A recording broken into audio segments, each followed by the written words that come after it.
Chapter 89. To O. A. Olsen, Petoskey, Michigan, August 27, 1890. Dear Brother Olsen, the enclosed testimony I sent to the Ohio Conference, especially, but the Lord has shown me that the very same evils which are reproved in that conference exist in other conferences.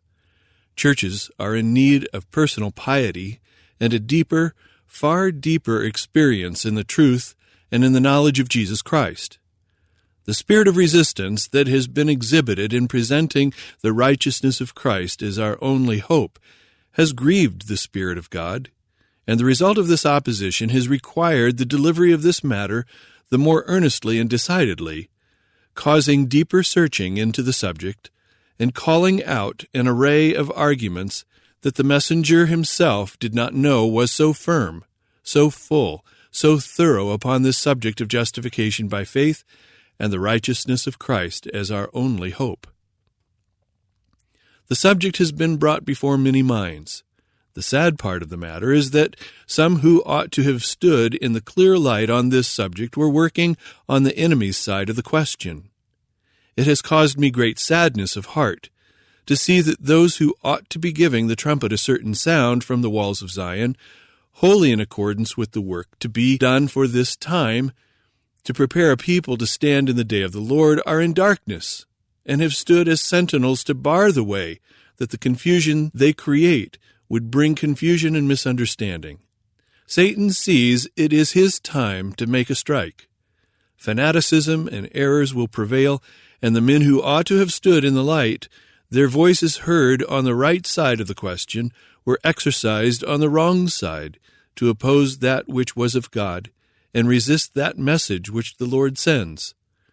Their position is seen to be wrong by very many, and they cry, "Danger, fanaticism," when there is no heresy in fanaticism. When these evils really appear, and they see the peril and try to avoid it, they cannot do it. Many are more firm in the error, saying they did just the same when the Lord sent a message to his people. He was certainly wrong then, and he is wrong now.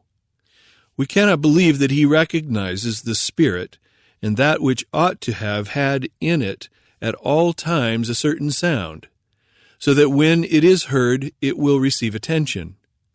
But it has no weight of influence. Satan fixed up the matter according to his own devices. Because the message of Sister White and testimonies given did not harmonize with their ideas, the testimonies were made of no account except it indicated their ideas. So persistently have they followed their own ways in this matter, that should reproof be given to the evils that shall arise, the ones reproved will say, "Sister White's testimonies are no longer reliable. Brethren Smith, Butler, and other leaders no longer have confidence in them. These men have sown the seed, and the harvest will surely follow." Now the churches have a stumbling block placed before their feet, not easily removed. And if the ones who have been engaged in this do not see and realize where they have grieved the Spirit of God and make confession of their wrongs, darkness will surely gather more densely about their souls. They will be blinded and call light darkness and darkness light, truth error and error truth, and they will not discern the light when it shall come, and will fight against it. In regard to the testimonies, God has given them all the light they will ever have.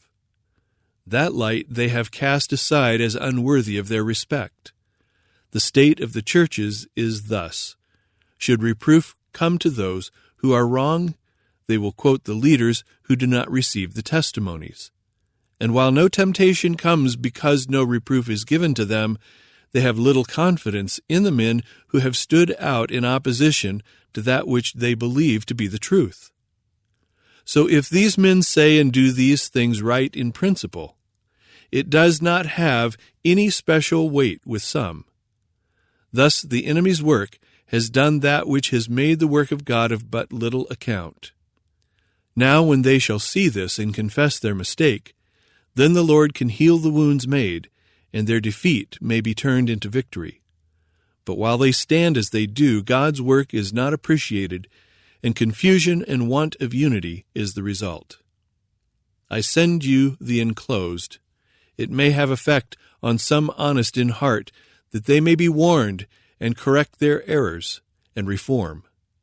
You can take a lead pencil and erase that which is personal and read this to the camp meeting if you see fit. I leave it with you. I am enjoying the pure air. I wish you could spend at least 1 month here and recruit up before the cold weather comes. I was never where I realized a purer air. I asked that Willie and you might spend a short time here.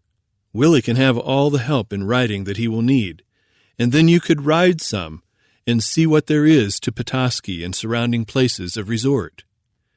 If this place should be thousands of miles away and the advantages be presented of advancing the truth, there would be thousands of dollars spent to take advantage of the opportunity presented. But as it is within arm's reach, it has been passed by indifferently, and nothing has been done. I think now is the time to send in workers, canvassers, and those who ought to have been here for 3 months in the past doing earnest work. But I have said so much on this point, I will stop. I cannot do anything, only present the matters before you. I hope and pray that the Lord will create a decided interest in home missions that are so terribly neglected. With much love for God and His work, I remain true to my duty. Ellen G. White.